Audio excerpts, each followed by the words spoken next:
¿Qué hay, chicos? Qué gusto nuevamente encontrarnos por este medio. Sean bienvenidos a este martes de podcast, ya sea que nos escuchen en Spotify o en nuestro canal de YouTube Jóvenes MIG.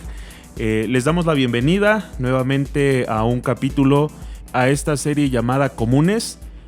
Vamos adentrándonos cada vez más en la vida y en los aspectos generales de los 12 apóstoles, de los discípulos de Jesús. Yo espero que estés tomando estos temas muy personales, vamos a decirlo de esa manera, que tú te sientas identificado y que cada uno de los dones, los talentos, el carácter, la familia, el nombre que Dios te ha dado, puedas entender que hay un propósito maravilloso en él y que aunque a lo mejor no vengas de una familia prominente, aunque a lo mejor no tengas un historial largo en las cuestiones cristianas, Dios puede hacer algo maravilloso. Y en esta serie de Comunes, el día de hoy vamos a hablar del apóstol Jacobo. Bueno, ahora el apóstol Jacobo, por si no lo conocen, es hermano mayor de Juan. Ya hemos mencionado más o menos su vida en podcasts pasados. A él y a su hermano los conocen como los hijos del trueno. ¿Por qué los conocen como los hijos del trueno? No es tanto como algo bueno, podría decirse. Es más por a veces los errores que tenían, por lo imprudentes, por la manera en que reaccionaban a las cosas. Pero a pesar de que es un sobrenombre como él era de Pedro con Simón, Simón con Pedro, es de una manera más cariñosa, porque cuando Jesús le decía Simón a Simón Pedro, era para recordarle que tenía que mejorar, tenía que llegar a ser la roca. Y cuando les dice hijos del trueno a Jacobo y a Juan, es más para recordarles que lo que están haciendo, su carácter es bueno, pero lo están enfocando mal. Ahora vamos a hablar un poco de su vida o algo de lo importante de Jacobo. Jacobo tal vez no es mencionado tanto en la Biblia, pero algo muy recalcable de él es de que estuvo en todos los momentos importantes. Y uno de estos acontecimientos importantes fue el resucitar a la hija de Jairo, cuando rápido es una niña que Jesús directamente dijo, ella está dormida, sálganse todos, ella está dormida, cuando todos ya la habían dado por muerta. Y deja a Jacobo dentro con él para que pueda presenciar el milagro. Ahí vemos la importancia que le da Jesús a Jacobo. También estuvo presente en la transfiguración. Igual sabemos que cuando suben a ese monte donde se da la transfiguración, literalmente va dejando de grupitos hasta que en ese último lugar también está Jacobo y puede presenciar la transfiguración.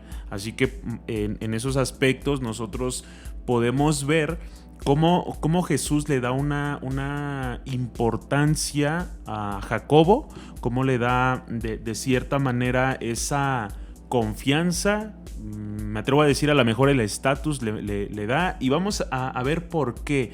Porque yo creo que en este caso, y como en todos los que hemos visto hasta el día de hoy, Jesús quería moldear el carácter de Jacobo, así como lo hizo con los discípulos que hemos visto hasta el día de hoy, también lo está haciendo con Jacobo, porque así como en este caso lo lleva a momentos importantes, el aspecto de llamarlo hijos del trueno junto con su hermano Juan, lo mencionaba Alex, no necesariamente era un apodo o un sobrenombre, más bien dicho, vamos a decirlo así, bueno o por algo bueno, sino porque veía, vamos a decirlo así, el carácter que ellos tenían, lo imponentes que ellos eran, lo celosos que ellos eran, lo imponentes que ellos eran como hermanos. Entonces en este caso, todo este carácter que traía Jacobo, todo este carácter que traía Juan, su hermano, porque a los dos los nombra, es como para llamarles la atención, pero de una forma graciosa. O sea, ustedes son hijos del trueno, pero porque son imprudentes, vamos a decirlo de cierta manera. Y el carácter que tenía Jacobo, el que le dio el que le hizo ganar el nombre de hijos del trueno, es de una manera sencilla. Él era una persona muy apasionada. No era tan apasionada o del mismo carácter que Pedro, sino que él de una manera un poquito diferente. La intensidad o la manera en que él era un fervor, era un celo grande por la justicia, un celo grande por la verdad. Era una persona apasionada, era una persona que buscaba imponerse, que buscaba hacer las cosas, podría ser de la manera más correcta posible, aunque era un poco insensible.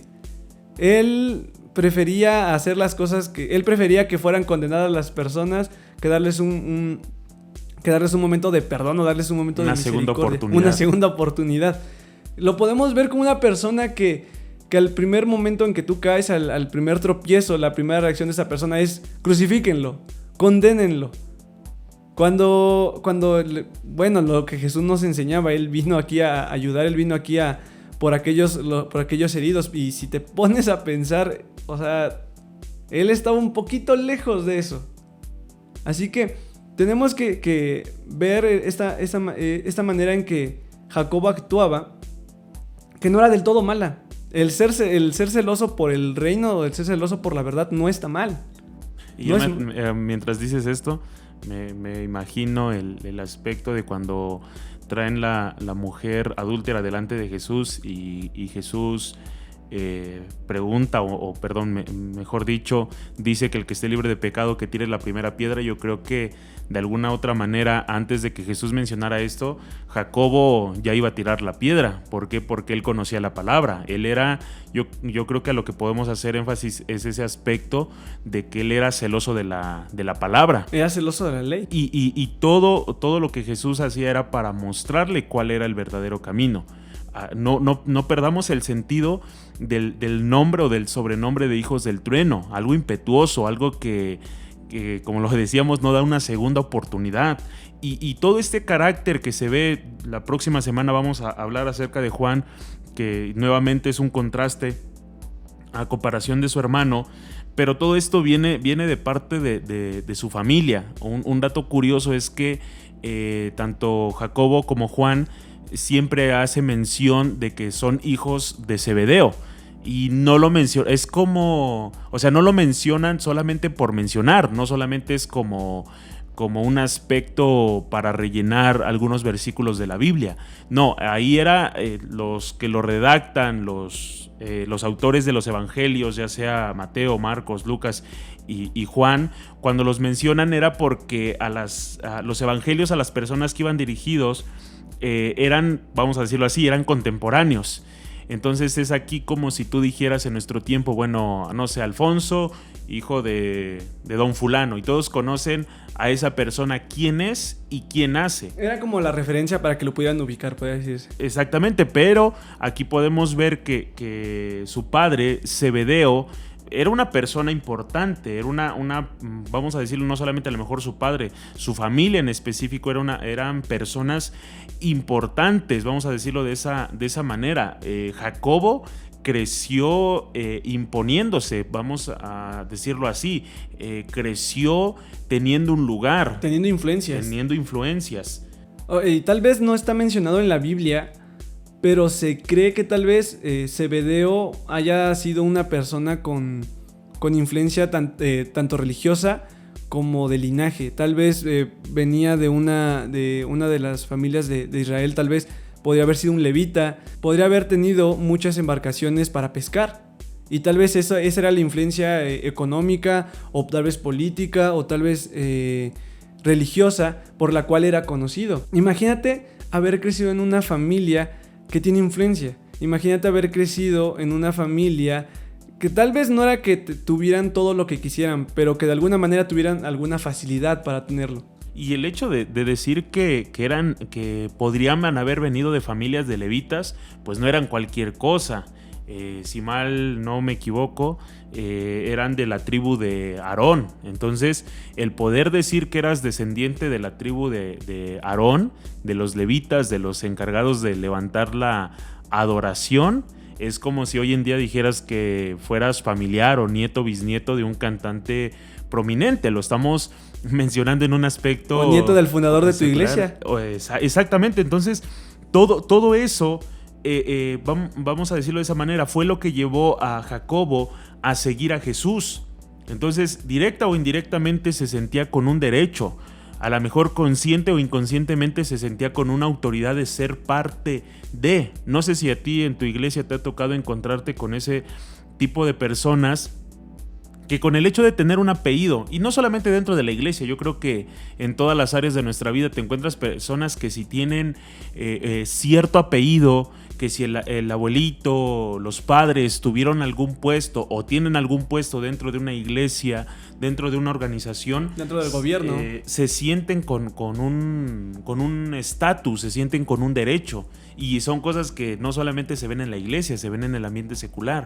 Entonces Jacobo tiene eso en mente. Jacobo sabe de qué familia viene, sabe que no sigue a Jesús por seguirlo, sino sabe quién es también.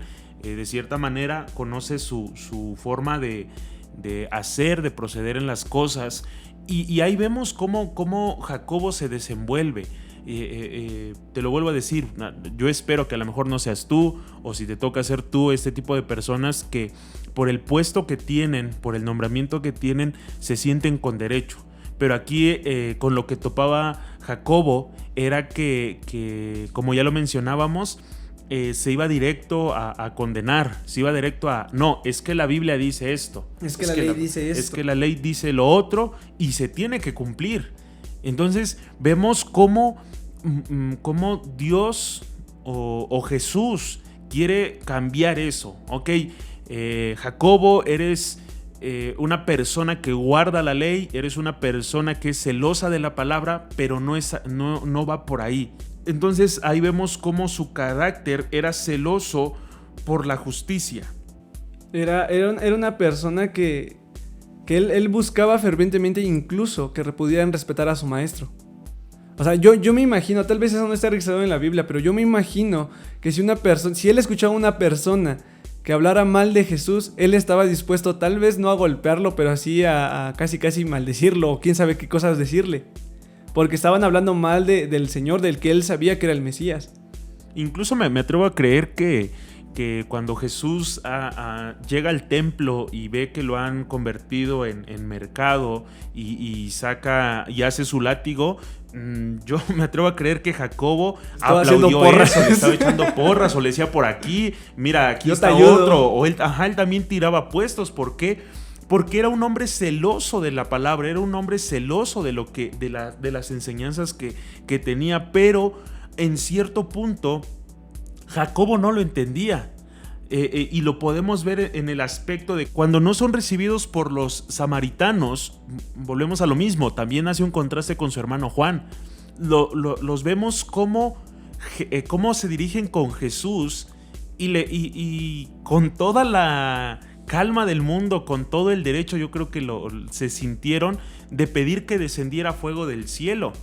Y ellos lo hicieron basándose en lo que hizo Elías. O sea, ellos conocían la historia del pueblo, conocían la historia del poder que tiene Dios. Entonces vemos cómo ellos se sentían con el derecho de, es que esto no es así, es que maestro no nos recibieron, ¿qué les corresponde? Y a veces nosotros somos así dentro de una iglesia, a veces somos así dentro de un grupo. Es que no nos hicieron esto, pero... Nos ponemos bíblicos. Nos ponemos bíblicos para condenar a alguien. Y vemos aquí cómo Jesús les dice, no, yo no vine a destruir, yo vine a traer justicia, yo vine a traer paz, yo vine a traer restauración. Yo vine a rescatar a los perdidos, yo no vine a condenar a nadie. Y creo que ese es el problema más grande, incluso creo que es el problema de todos nosotros. O sea, yo creo que todos hemos tenido nuestro momento de Jacobo, nuestro momento en que escuchas que han hablado mal de tu pastor o mal de un líder. Y si se te ha querido salir ese impulso de Jacobo de Dios, escúchalo y que sea condenado ese hombre, que no tenga perdón o algo así. O referente también a los pecados. O sea, que tú ves a alguien fallar, que ves a alguien equivocarse y que dices, no, la Biblia ya dice que no tienes perdón. O la Biblia dice que eres un pecador. Eres un blasfemo, eres un blasfemo, eres una persona que no merece perdón de Dios, pero no. Jesús quiere enseñarle cuál es el verdadero camino. O sea, yo creo que Jesús con todo derecho pudo haberlo hecho, o sea, y sin necesidad de que ellos le pidieran, pero Jesús no había venido a hacer eso. Entonces eso es lo que la religiosidad hizo con Jacobo. Eso es lo que la religiosidad hace con nosotros como iglesia. El radicalizar en el sentido de condenar, en el de que tú no mereces. Yo puedo. ¿Por qué? Porque soy de tal familia. Yo puedo agarrar esto porque soy de tal ministerio. Yo puedo ordenarte esto porque mi papá es fulano. Yo tengo más privilegios. Yo tengo más privilegios. Tú no puedes faltar. Yo sí puedo faltar. ¿Por qué? Porque mi amigo, porque mi amiga, o porque le caigo bien a fulano o a sutano. Entonces, Jacobo se encontraba en eso. Pero yo me gusta cómo Jesús va moldeando eso al punto de que no lo quita. No le quita ese protagonismo, si lo queremos ver de esa manera, porque, como ya lo mencionábamos, Jesús lo incluye en aspectos importantes, lo que es la transfiguración, como lo decimos, milagros que trascendieron, para que Jacobo pudiera ver cuál era el verdadero sentido de celar la palabra, cuál era el verdadero sentido de la palabra, de la ley para con la gente, porque vemos cómo ese ímpetu, cómo esa forma de actuar, cómo ese... Yo quiero que te puedas imaginar el por qué, o cómo era, o cómo tú te los imaginas, el simple hecho de haberles puesto hijos del trueno. Así que esa pasión, ¿no?, con la que actuaban, ¿no? Pues sí, ese ímpetu, o sea, cómo es un trueno.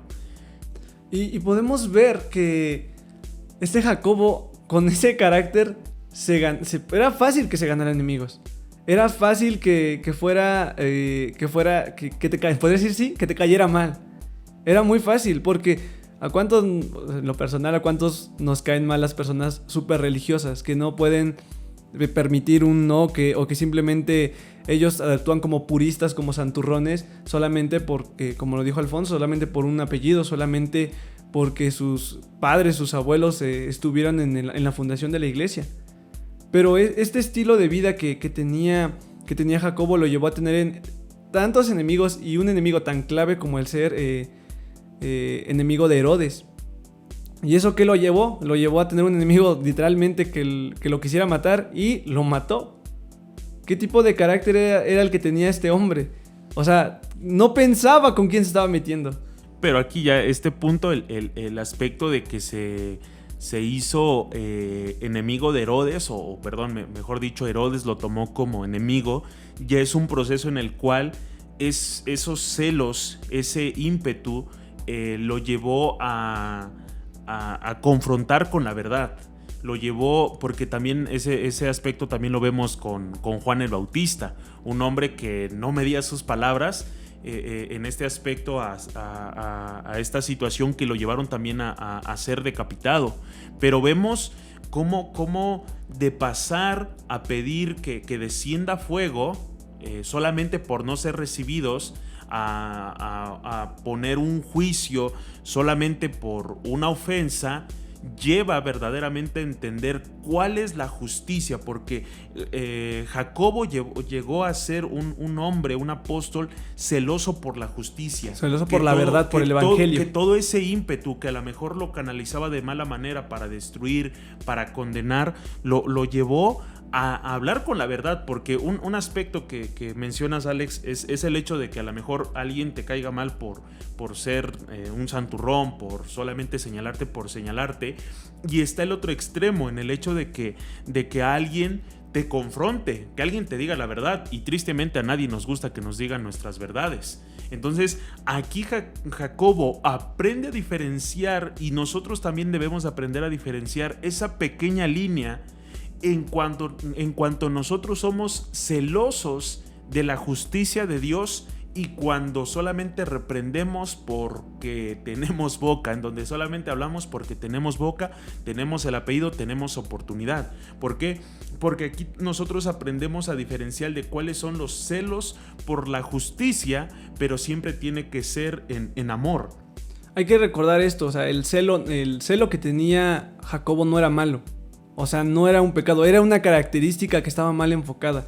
Hay que recordar esto. El celo sin la sabiduría es peligrosa. El celo mezclado con la insensibilidad crea crueldad. El celo, cuando se desintegra en pasión descontrolada, se puede volver en algo supermortal. Es lo que debemos de entender cada uno de nosotros. El carácter de Jacobo no era malo. Estaba mal enfocado. Estaba mal canalizado. Sus intenciones, o podría decir yo a lo mejor su intención, el sentir, el medio por el cual él lo dirigía no era el correcto. ¿Por qué? Porque ahí lo mencionas muy puntualmente. El hecho de que lo hagas, que tú reprendas siendo una persona insensible, dañas. Y el celo por la justicia te lleva a restaurar, no a condenar, no a enviar al infierno, sino el hecho de que tú sabes que eso no está bien. El hecho de que tú sabes que alguien está obrando mal, pero no lo crucificas, no lo asesinas. Lo llevas con Jesús a la restauración. No pides que descienda fuego, le dices arrepiéntanse porque el reino de los cielos se ha acercado. Y yo creo que crecimos en una generación donde ese celo se canalizó de mala manera. Ese celo en el que no te podían ver haciendo algo o diciendo algo porque ya estabas excomulgado de la presencia de Dios, cuando te tenían que explicar cuál es el propósito, cuál es la verdad de ese celo por la palabra, de ese celo por las escrituras. Déjame decirte que si tú has visto cosas inapropiadas a lo mejor dentro de tu familia, tú has visto cosas inapropiadas dentro de tu ministerio, no lo sé, pero cuando no estás siendo movido por el amor, cuando no estás siendo empático, lo que estás haciendo es destruir. Cuando hay algo en ti, tú dices, ¿sabes qué? Esa persona hizo algo malo, esta persona hace las cosas solamente por cumplir, pero tú llevas a hacer las cosas diferente, ¿ok? Estas personas no reciben, vamos a orar por ellos, vamos a bendecirlos y seguimos nuestro camino. Vamos a ver cómo, y ahí hace mucho contraste porque Jesús o los discípulos junto con Jesús no fueron recibidos en un pueblo de samaritanos, pero vemos cómo Jesús en sus parábolas, cuando se dirige a sus discípulos, hace énfasis en que los samaritanos eran buenos. Conocemos todos la parábola del buen samaritano. Conocemos cómo Jesús se acerca con la mujer samaritana. Se acerca con la mujer samaritana y se queda también otros 2 días en ese pueblo. Entonces, yo creo que ahí chocó completamente con la mentalidad que tenía Jacobo. O sea, ¿qué estamos haciendo aquí? Dijo, estos son unos malagradecidos. Sí, y yo creo que Jacobo también pudo haber dicho lo mismo que dijo la mujer samaritana. Si entre judíos y samaritanos no nos llevamos, no nos queremos, no nos podemos ni ver. ¿Por qué? Porque así lo dice la historia, porque así lo enmarca.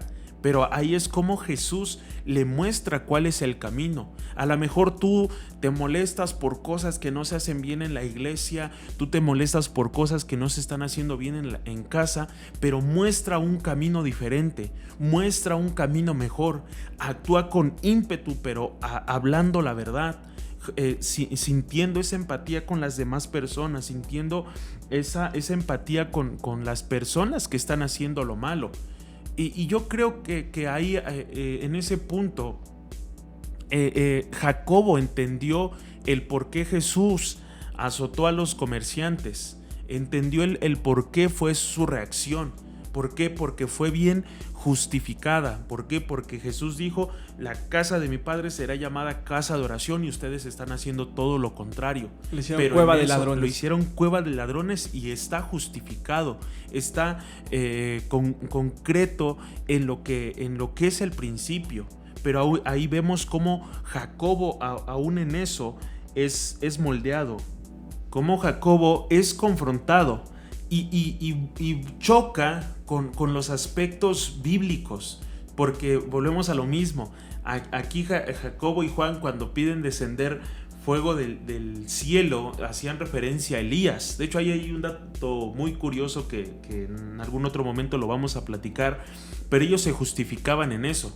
Ellos no tenían el poder para hacer eso, pero sabían que servían al que tenía el poder para hacerlo, para hacer descender fuego. Y las razones estaban justificadas. Se volvieron bíblicos. ¿Por qué? Porque así dice la palabra. Porque así hizo Jehová con sus enemigos.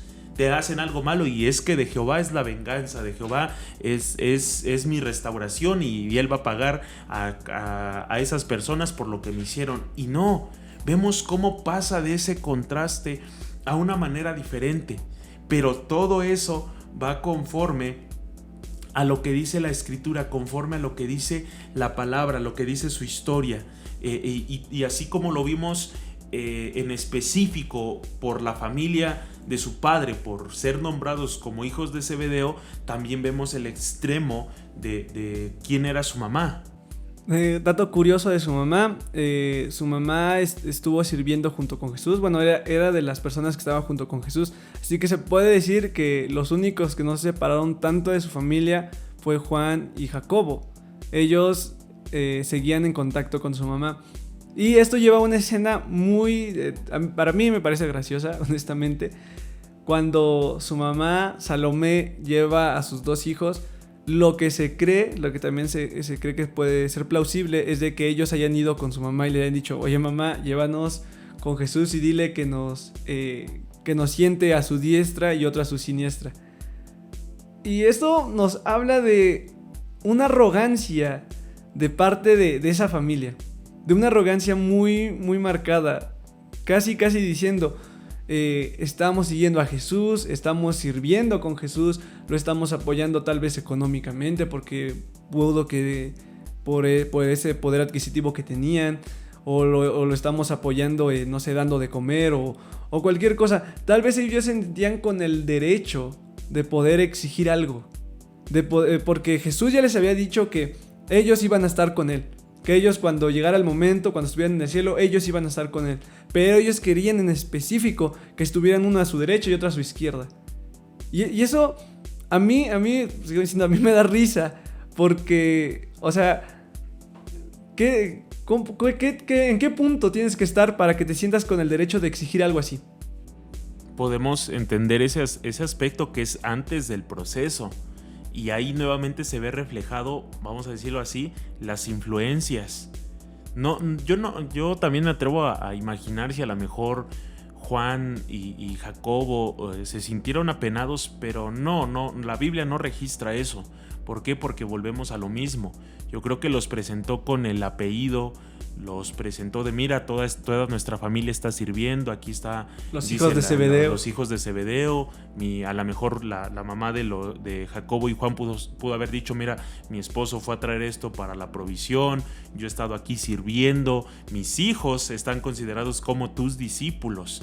Entonces, también eso no es malo a lo mejor que esta mujer se acercara de esta manera a pedir eso por sus hijos, porque yo creo que si a nuestros padres, y eso lo podemos ver también en un aspecto secular, si nuestros padres nos podrían en un puesto súper alto, nos podrían en el lugar en el que menos trabajemos. La perspectiva de nuestros papás, sí, necesitamos lo mejor. Exactamente, y no, tampoco juzgamos lo que hizo la mamá de Jacobo y Juan, pero vemos esa confianza. O sea, también esta mujer era servidora dentro del ministerio de Jesús.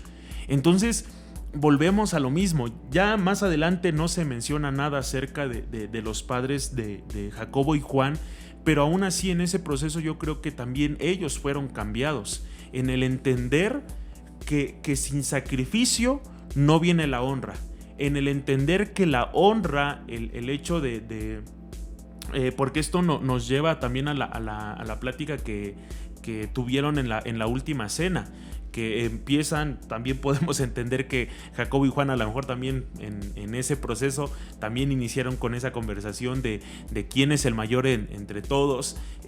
Yo creo que Pedro ahí se levantó y pudo decir: ¿saben qué? A mí ya me dieron de sobrenombre Pedro, a mí ya me establecieron como la roca de este ministerio.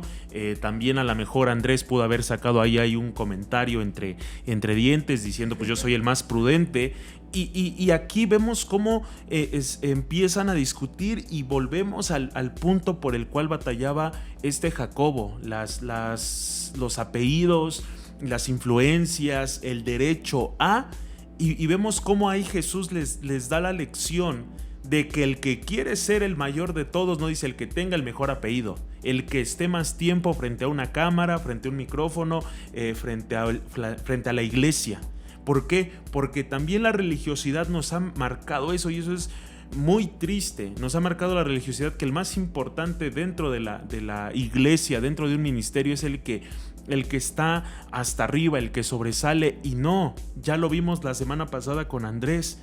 Y aquí Jesús, yo creo que ya fue una lección dura y a la cabeza para Jacobo, al que el maestro, el que estaba por encima de ellos, el que tenía el poder para hacer descender fuego del cielo y consumir a sus enemigos, aquel que tenía todo el derecho, porque lo tenía todo el derecho de apedrear a la mujer adúltera, todo aquel que tenía el derecho de levantarse en armas y liberar al pueblo de los judíos de la esclavitud del Imperio Romano, se levanta, toma una toalla, toma un balde de agua y le empieza a lavar los pies a sus discípulos. Yo me imagino esa escena y creo que para Jacobo tuvo que haber sido la cosa más extraña para él. Tuvo que haber sido un shock porque él está viendo a la persona más importante haciendo la cosa más vil en ese tiempo. Y de hecho, sí, un contexto histórico. El lavar los pies le corresponde, era el acto más vil, era el hasta abajo de lo hasta abajo de la servidumbre. Y hace contraste con que a lo mejor Jacobo creció viendo a su papá a lo mejor teniendo sirvientes, teniendo personas que estaban a servicio de él. Al decir, hijo, no, tú tocas la guitarra, hijo, tú tocas el piano, la batería. Tú no vas a guardar las cosas. Tú no vas a guardar las cosas. Tú no vas a lavar los baños. ¿Por qué? Porque tú estás haciendo esto. Y vemos cómo choca con todo lo que es. Yo creo que ahí sí Jacobo entró en un shock emocional al ver todo eso, pero yo creo que eso fue el parteaguas de lo que él entendió, de que él pedía algo y Jesús le demostró diferente, porque pensamos, y vuelvo a lo mismo, la religiosidad nos enmarca, porque Jesús pudo haber hecho eso. Jesús y Jacobo tenían esa mentalidad en que si Jesús le hubiese dado la autoridad, le hubiese dicho, Jacobo, elige quién de nosotros va a lavarnos los pies, porque bueno, aquí no hay quien nos lavara los pies al entrar a esta cena, elige quién. Pero Jesús da el ejemplo, o sea, nosotros al tener el entendimiento de la palabra, yo no voy a poner a mis miembros de célula, a mi grupo de jóvenes, a lavarse los pies entre ellos. Si les quiero enseñar humildad, si les quiero enseñar quién es el mayor de todos, yo me tengo que levantar y lavarle los pies. Si yo quiero que ellos entiendan cuál es el propósito de estar frente a la iglesia, de tener un punto de autoridad, un lugar de autoridad, es servir a los demás. Y vemos cómo choca con el estatus que tenía Zebedeo, lo que le pide a su mamá, lo que le pide la mamá de Jacobo y Juan a Jesús, y lo que Jacobo presencia ahí. Y eso nos lleva a ese entendimiento nuevo de lo que pedía Jacobo, pero Jesús le dio. Jacobo podría decirse que exigía, porque parecía ese punto que exigía una corona de gloria, una corona de reconocimiento, pero Jesús le dio una copa de sufrimiento. Él quería poder, con el mismo poder de Elías con el que quemó a sus enemigos. Y Jesús le dio la función de ser un servidor. Él quería que todo el mundo lo reconociera. Él quería que tuviera tal vez una vida cómoda. Y Jesús le dio una tumba de mártir. Él quería gobernar y Jesús le dio una espada. Y no una espada para que él usara, no una espada para que él peleara, sino una espada con la cual fue ejecutado. 14 años después de que su madre lo presentó a Jacobo y a Juan para que uno lo sentara a la derecha y otro a la izquierda, 14 años después, Jacobo es el primero en morir. Y choca nuevamente con nuestra mentalidad como discípulos. De verdad, joven señorita, no sé cómo a ti te inculcaron, no sé qué ejemplos tengas de liderazgo, pero todos servimos. Y más nosotros como líderes, si lo quieres ver de esa manera, más nosotros como discípulos de Jesús, tenemos que dar el ejemplo. Las recompensas, las coronas, los tronos, eso a Dios le corresponde dárnoslo en su momento y tiempo preciso. Y cuando nosotros entendemos eso, cuando tú decides servir a Dios, yo siempre lo he dicho y lo he dicho con todo el amor de mi corazón, si tú anhelas el servicio solamente por los likes, si tú anhelas el servicio solamente por estar frente a la iglesia, solamente por ser como tal cantante, como tal predicador, estamos mal. Yo no digo que a lo mejor los cantantes que por gracia de Dios se han levantado hoy en día, los pastores que se han levantado hoy en día y que tal vez por los medios de comunicación son más famosos de lo que debieran, yo no digo que eso está mal, pero a veces dentro de nuestra familia, dentro de nuestra iglesia, aún siendo hijos o hijas de Dios, nos sentimos con derechos de juzgar, de condenar, aún incluso de odiar. Aún incluso de castigar nos sentimos con ese derecho. Nos sentimos con el derecho de que nos sirvan, de que nos den las cosas, de que yo hago esto y no puedo hacer lo otro. Yo no me puedo ensuciar las manos como aquel que hace el aseo de los baños.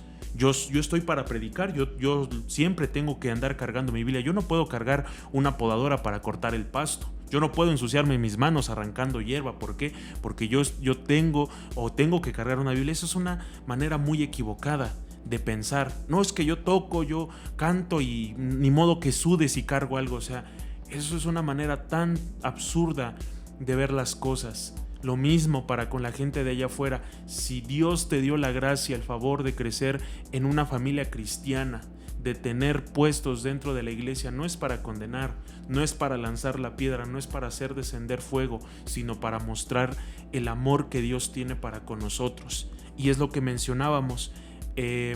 Jacobo se hace enemigo de Herodes. ¿Por qué? Porque Jacobo, ese celo que en algún determinado momento fue canalizado para dañar, para herir, para destruir, ahora lo hace para edificar. Ese ímpetu, ese trueno, que ese hijo del trueno que era él, que lo hacía para destruir, para trastornar, para asustar, para imponerse, lo hace para ahora sí trastornar, pero para bien, para predicar el evangelio. Así como Pedro se pudo levantar y predicarle a multitudes, así también Jacobo se levanta para poder hablar directamente. Tampoco él fue como Andrés. Él fue una persona que en específico trató con una persona en lo individual. Él no fue de multitudes, pero cómo su voz trascendió el hecho de ir directamente contra un emperador. O sea, imagínate el hecho de que tu celo por la justicia de Dios, tu amor por las almas, tu amor por la restauración, te lleve a que el emperador te vea de una manera como un peligro a lo que a él ha impuesto, y te lleve a algo diferente. Un hombre que se sentía con derechos, un hombre que a lo mejor incluso frente a Herodes pudo haber pedido que descendiera fuego, se ve algo diferente, una transformación distinta. Y podemos ver que, o sea, el impacto que tenían las palabras, el impacto que tuvo la vida de este Jacobo, que era una persona que, o sea, yo cuando estábamos estudiando esto, yo me quedaba impactado, porque es una persona que fácilmente te podía condenar. Fácilmente era el que al principio te iba a decir, no, tal vez iba a actuar como Jesús y le iba a decir a la higuera, sécate, y nos iba a ver a nosotros como higueras estériles y nos iba a decir a todos, séquense, no sé. Y ahora vemos una persona totalmente diferente. Esa es una pequeña historia que es registrada por el historiador Eusebio de la iglesia primitiva, y dice así: se registra el relato sobre la muerte de Jacobo, que viene de Clemente de Alejandría. Clemente dice que él llevó a Jacobo al tribunal. Cuando lo vio compartiendo su testimonio, se conmovió y confesó que él también era cristiano. Por lo tanto, ambos eran cristianos y fueron llevados juntos.